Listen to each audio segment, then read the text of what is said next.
Today, we're diving into the incredible story of the world's oldest surviving republic. It's this tiny nation perched on a mountain that has literally watched empires rise and fall for over 1,700 years. We're talking about San Marino. And that really is the mind-boggling question, isn't it?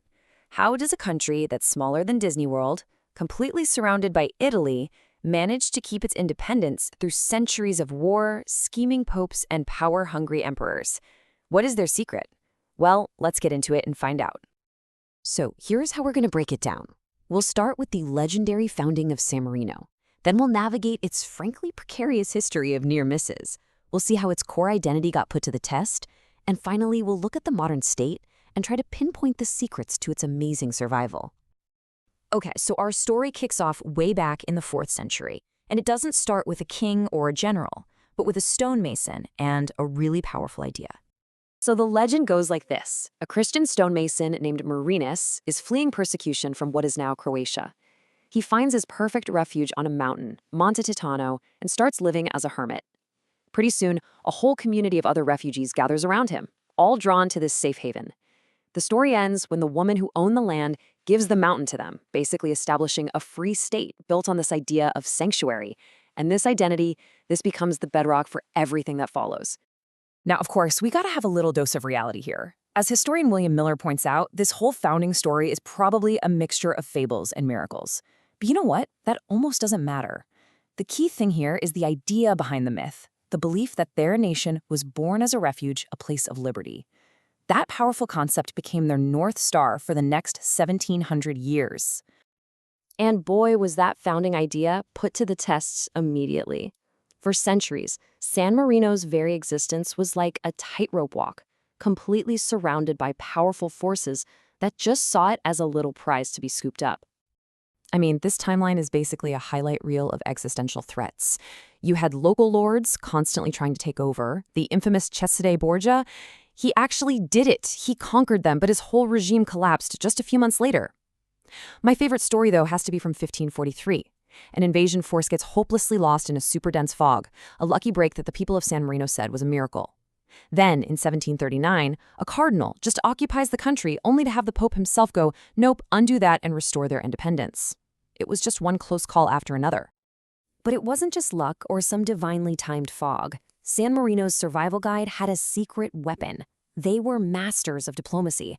They knew that as a teeny tiny nation, their greatest strength wasn't an army. It was earning the respect and friendship of powerful people. And this strategy worked on some of the biggest names in history. When Napoleon was busy conquering Italy, he was so impressed by this little republic that he not only guaranteed its independence, he even offered to give them more land. And in a total masterclass of diplomacy, San Marino thanked him but politely said no. They just wanted to preserve what was already theirs. Then, decades later, you have Abraham Lincoln accepting honorary citizenship, praising San Marino as living proof that a government for the people could actually last. Now, this reputation for liberty wasn't just for show. In the 19th and 20th centuries, San Marino's founding identity as a sanctuary, well, it was about to be tested like never before. This principle of asylum is so central to their story. In 1849, they gave shelter to Giuseppe Garibaldi, one of the fathers of modern Italy, while he was on the run from his enemies. That single act of courage earned them so much goodwill, and it was a huge reason their independence was respected when Italy finally unified. See, they didn't just talk about being a refuge, they really lived it. But the ultimate test, the big one, came during World War II. San Marino was officially neutral, but they were trapped between Nazi Germany and the advancing Allied forces. Their very existence was hanging by a thread. As the brutal fighting of the Gothic Line raged right next door, over 100,000 civilian refugees poured into the tiny republic, all of them just trying to escape the violence. And get this, at the time, San Marino's own population was only 15,000. Just think about that for a second. This tiny community took in a flood of desperate people that was nearly 7 times its own size. It was an absolutely unbelievable act of humanity, and maybe the most profound expression of their 1,600-year-old identity as a sanctuary. So after surviving the war, San Marino didn't just fade into the history books. It evolved. It adapted its ancient principles to the modern world and really started making its voice heard on the global stage. And the milestones just kept coming. In 1945, it became one of the first places in the world to democratically elect a communist government. It gave women the right to vote in 1960, joined the UN in 1992, and then at the 2020 Olympics, it became the smallest country in history to ever win a medal.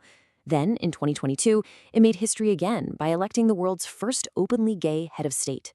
This place is not a museum piece. It's a living, breathing, evolving republic. So, after all this, we come back to that big question. What is the secret? How on earth did this tiny nation do it? Well, it's not just one thing. It's a combination of key ingredients that created this unique legacy of survival.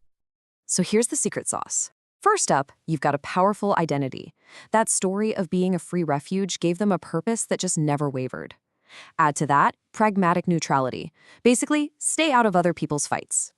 Then, that shrewd diplomacy we talked about. They were masters at winning powerful friends. And finally, let's be honest, you have to add a dash of fortune. That fog wasn't a strategy, but they were definitely smart enough to take advantage of their good luck. And that kind of brings us to our final question. The story of San Marino, it feels like a fable, but it's real. It's proof that principles and smart diplomacy and a clear sense of who you are can be more powerful than armies. So I'll just leave you with this to think about. In our modern world of global superpowers, what is the value of a 1,700-year-old promise of liberty still holding out on a mountain? Hey, if you enjoyed this quick history lesson, do us a favor and subscribe to Notebook Summaries. We've got a whole playlist of quick country histories just like this one, and you're not going to want to miss them. Thanks so much for watching.